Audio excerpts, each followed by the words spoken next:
Hello students, आज हम आप लोगों को class 10th NCERT math chapter first, जिसका नाम वास्तविक संख्याएं हैं, उसमें हम आज आप लोगों को इंट्रोडक्शन पार्ट यानी कि सभी संख्याओं के बारे में बताने वाले हैं। तो इसमें जो हमारी पहली संख्या है उसे हम हिंदी में प्राकृतिक संख्याएं कहते हैं, अंग्रेजी में नेचुरल नंबर्स कहते हैं। तो 1 से लेकर अनंत तक की संख्याएं प्राकृतिक संख्याएं कहलाती हैं। इसे n से प्रदर्शित करते हैं, अर्थात n बराबर 1 2 3 बिंदी बिंदी अनंत। अनंत का मतलब असीमित या अपरिमित है। फिर दूसरी हमारी संख्या पूर्ण संख्याएं हैं, जिसको इंग्लिश में हम लोग होल नंबर कहते हैं। तो 1 से लेकर अनंत तक की संख्याएं पूर्ण संख्याएं कहलाती हैं। इसे W से प्रदर्शित करते हैं, अर्थात W बराबर 0 1 2 इन्फिनिटी। फिर पूर्णांक संख्याएं माइनस। पूर्णांक संख्याओं को इंग्लिश में इंटीजर नंबर्स कहते हैं। ये संख्याएं माइनस अनंत से लेकर अनंत तक की संख्याएं पूर्णांक संख्याएं कहलाती हैं। इसे Z से प्रदर्शित करते हैं। अभी तक हमने ऊपर जो संख्याएं पढ़ी उनको प्रदर्शित करने का प्रतीक उनके अंग्रेजी लेटर का पहला शब्द था, अंग्रेजी शब्द का पहला लेटर। लेकिन यहाँ पे हम जो Z शब्द अक्षर ले रहे हैं, इस Z अक्षर की उत्पत्ति जर्मन भाषा के शब्द ज़ेहलीन से हुई है, जिसका अर्थ संख्याएं हैं। तो जो हमारी पूर्णांक संख्याएं हैं, तो इनमें हमारी ऋणात्मक पूर्णांक संख्याएं, शून्य और धनात्मक पूर्णांक संख्याएं सम्मिलित हैं।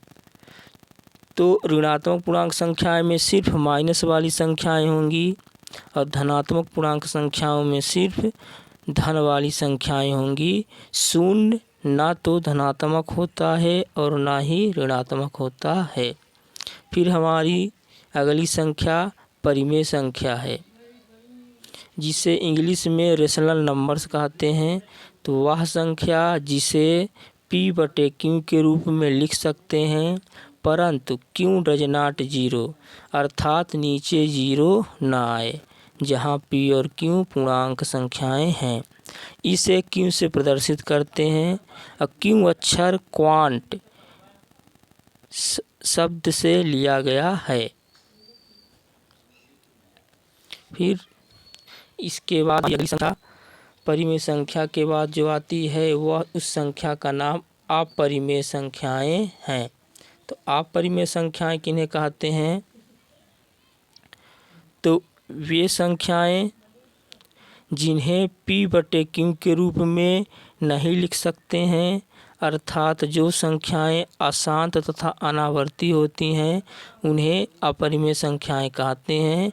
इसे S से प्रदर्शित करते हैं। या फिर वे संख्याएं जो रूट के अंदर हों और उन्हें हम बाहर ना निकाल सकें, उन्हें भी अपरिमेय संख्याएं कहते हैं।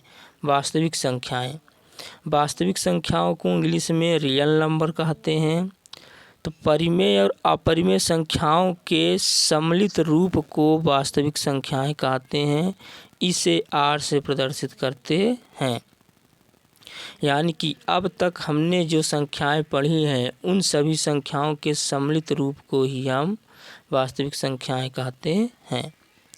फिर इसके बाद हमारा आती है भाज्य संख्याएं, जिन्हें अंग्रेजी में कंपोजिट नंबर्स कहते हैं।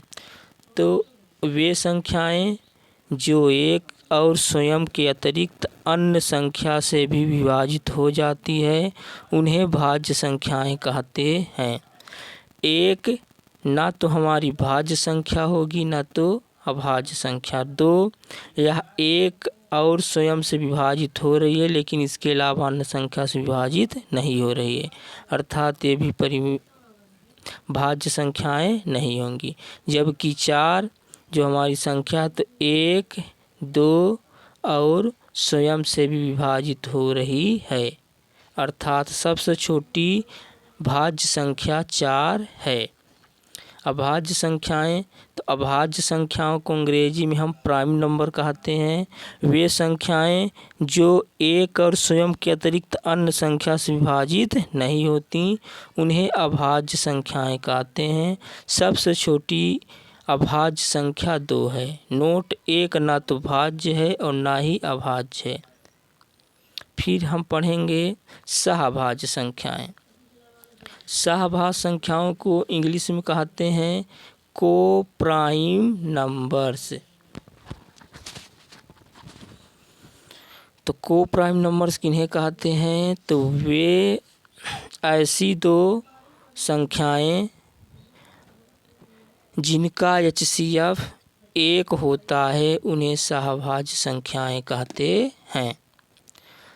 Hello students, thanks for watching video. अगर यह वीडियो आप लोगों को अच्छा लगा हो तो लाइक, कमेंट और सब्सक्राइब करें।